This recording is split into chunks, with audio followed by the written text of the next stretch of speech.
Да, како што најавив, господинот Владимир Божиновски, координатор на Центарот за истражување на јавното мислење на ИПИС, е гостин во вестите на телевизија Нова. Колешката Тијана ни ги откри деталите, но подетално секако ќе поразговараме со господинот Божиновски. Добар ден. Добар ден.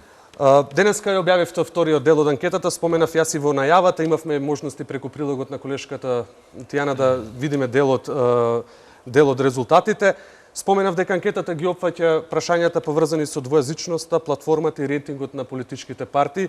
Ајде да почнеме од рейтингот на политичките партии. Дали последните случувања во земјава влијае врз рейтингот на ВМРО, ДПМН и на Груевски уште еднаш да оди во нагорна линија, односно со овие последни резултати да е предноста двојно поголема во полза на Груевски? Ние рейтингот на партиите го објавивме во четвртокот.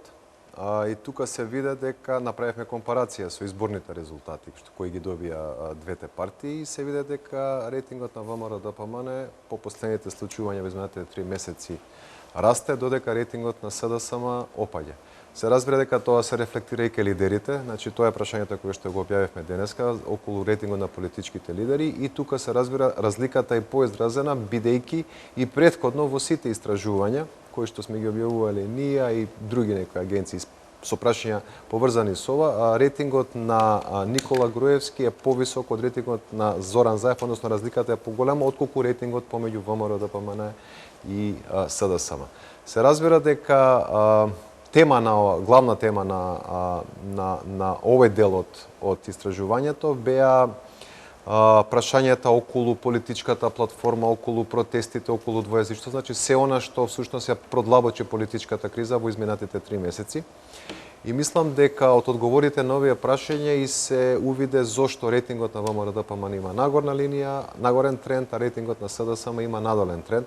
Тоа е дека огромно мнозинство на граѓаните на Република Македонија, кои што не се албанци, се разбира, значи со оглед дека таа двојазичност и таа платформа се однесува на албанци, значи етничките македонци, но и сите останати помали етнички заедници во огромен дел ја отфрлат платформата, ја отфрлат двојазичноста и не би прифатлиле прифаќање на таа платформа ни по цена да се направи една нова влада на чело со Зоран Заев, како што тоа се шпекулираше во медиумите, како што тоа всушност го бара и СДСМ. Значи никој не е против нова влада, но е против влада која што би се формирала, а како последица би било значи воведување, односно имплементација на таа платформа. И голем дел од граѓаните сметате дека тоа ќе биде вовед во бинационална држава и во федерализација.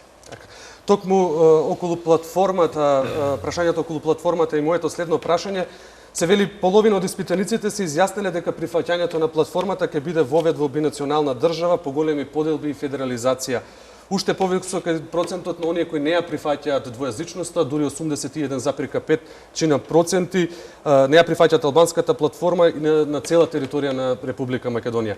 Сметате ли дека политичарите треба сериозно да го земат во предвид овие резултати во нивните идни чекори и постапки кои што ќе ги спроведат? Резултатите всушност дојдоа како би рекол потврда на оние ставови кои што провејуваат во јавноста во изминатите 3 месеци и не мора да им веруваат на нови резултати, нека ги видат само колку се 100-150 илјади луѓе кои што се на улица секој ден. Така да мислам дека тоа доволно кажува околу ставот на граѓаните. Голем дел од испитаниците сметаат дека е искрена понудата на Груевски да ја поддржи владата на СДСМ доколку тие не ја прифатат албанската платформа. Забележлив е и податокот дека дури 60% од етничките македонци ги поддржуваат протестите за заедничка Македонија, а речиси толкав е процентот на анкетирани етнички албанци кои пак не ги поддржуваат протестите. Колку според ваше мислење протестите може да влијаат врз исходот на целата оваа политичка ситуација настаната кај нас? Протестите се од исклучително значење, бидејќи на вистина, кога ќе се собере толку народ на улица, е создадена таква тензија во општеството или гнев во однос на одредено прашање, што гласот на народот мора да биде послушан. Ја затоа уште веднаш штом заврши изборите на 11 декември, со оглед на распоредот на силите, реков дека сметам најдобро решение би било нови избори.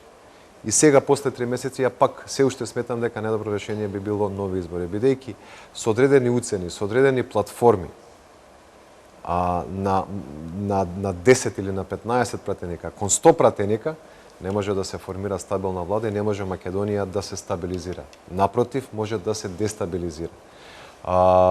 Така да, на некој начин, народот на улица значи дека народот бара да биде послушан. Ако си иде спротивно од она што го бара народот, тогаш може да настане уште поголема тензија и да почне дестабилизација на самото општество. Мислам дека граѓаните покажаа во изминатите повеќе од 20 денови дека на некој начин се против тој план за таа албанска платформа и покажаа дека цврсто стојат позади својот став.